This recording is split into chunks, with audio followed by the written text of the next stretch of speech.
Christophe Campestre, bonjour. Bonjour. Vous êtes vice-président du syndicat des pilotes d'Air France. Vous entendez ce que vous dit Simon? Est-ce que vous savez ce que c'est que d'entreprendre? Oui, je m'en doute un petit peu, bien que moi-même étant juste un employé, bien entendu. Hein. Oui, bah bien sûr. Mais Christophe Campestre, vous annoncez donc une grève à partir de samedi. Oui, tout à fait. Les syndicats de pilotes d'Air France ont déposé un préavis de grève pour samedi. Oui, mais pourquoi? Écoutez, c'est tout un historique, je ne sais pas si je peux vous le faire rapidement. Une dégradation du dialogue social depuis plusieurs années, une attrition du périmètre de la compagnie, donc avec des pertes d'emploi, une baisse du nombre de pilotes, une baisse du nombre d'avions.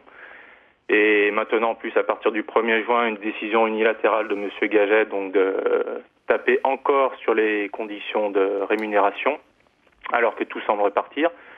Donc une espèce de ras-le-bol et il est temps de montrer qu'on est capable de faire autre chose au sein d'Air France, de faire une compagnie qui part de l'avant, qui marche pas vers l'arrière, qui ne va pas de plan de départ volontaire en plan de départ volontaire, juste en diminution d'effectifs, en diminution de flotte. Je pense qu'on est tous capables de mieux et qu'on a les moyens de le faire. Oui. Oui, mais Christophe Campestre, d'accord, mais il y a des revendications salariales aussi. Non. Non, aucune. Non, aucune. En fait, c'est-à-dire que uniquement, votre volonté, c'est de permettre à l'entreprise de se développer, si j'ai bien compris, d'investir. Vous dites, on est en train de se replier sur nous-mêmes et c'est pas comme ça qu'on fera face à la concurrence. Ah, ça, c'est sûr, oui. La grève est un constat d'échec. C'est un constat d'échec qui vient de loin. Il y a eu des négociations pendant tout le mois de mars, tout le mois d'avril, qui ont été faites entre personnes raisonnables. Et rien n'a abouti. Donc, il y a un moment, il faut qu'on prenne nos responsabilités. On dépose un préavis de grève, ça ne veut pas dire que tout est fini, qu'il va se passer une grève dure à partir de samedi. Je vous signale qu'on est en réunion de préavis dès aujourd'hui pour essayer de remettre les choses à plat tranquillement. Oui. Et de toute façon, je comprends tout à fait la réaction à chaud des gens. Je veux dire, je la partage. Si ça m'arrive, c'est exactement pareil. J'aurai la même réaction à chaud, c'est normal. Après, il faut se poser et réfléchir tranquillement. Et pourquoi certaines catégories de profs de métiers n'auraient aucun droit de se défendre? Je veux dire, c'est un petit peu simple, un petit peu facile. Le droit de grève est constitutionnel. Alors, je vois ce que dit Patrick Caner. Les pilotes prennent une lourde responsabilité en menaçant d'une grève. Avec le début de l'euro, entre autres. Mais ça, c'est une concomitance de calendrier qui est complètement indépendante de notre volonté. Je rejoins un peu votre intervenant précédent, là, au niveau de la SNCF, je crois. Oui. Je veux dire, tout le monde est au courant de ces dates, pas que nous, notre encadrement, le gouvernement.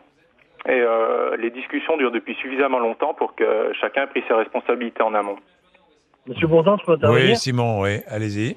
Mais je ne comprends pas, vous dites que ça tombe comme ça, c'est concomitant. Quand est-ce que vous avez décidé de faire grève, monsieur? Eh bien, écoutez, nous avons discuté ensemble durant toute la dernière quinzaine de mai, du 15 au 30 mai. Donc, c'est-à-dire pendant qu'il y avait déjà toutes les grèves dans les raffineries. Vous vous êtes dit, pourquoi ne pas en rajouter? Comme ça, au moins, notre message va être plus écouté dans un bordel monstrueux. C'est votre sentiment, monsieur, je ne le partage pas. Non, mais vous avez choisi la date, quand même, Christophe Campestre. Puisque la date, vous avez choisi la date pour être en position de force, éventuellement, dans des discussions.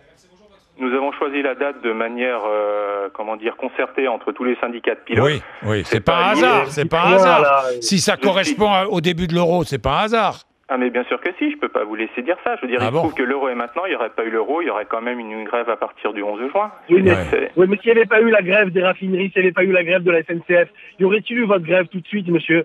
Ne pouvez-vous pas la décaler dans 2 mois ou 3 mois, permettre aux gens qui ne peuvent pas prendre le train à cause des grèves, de prendre au moins l'avion comme ils le prennent d'habitude, ou peut-être justement extraordinairement, parce qu'ils ne peuvent pas prendre le train, leur permettre au moins d'avoir un service aérien avec un minimum de... Avec un minimum de... Pardonnez-moi, je confus les mots.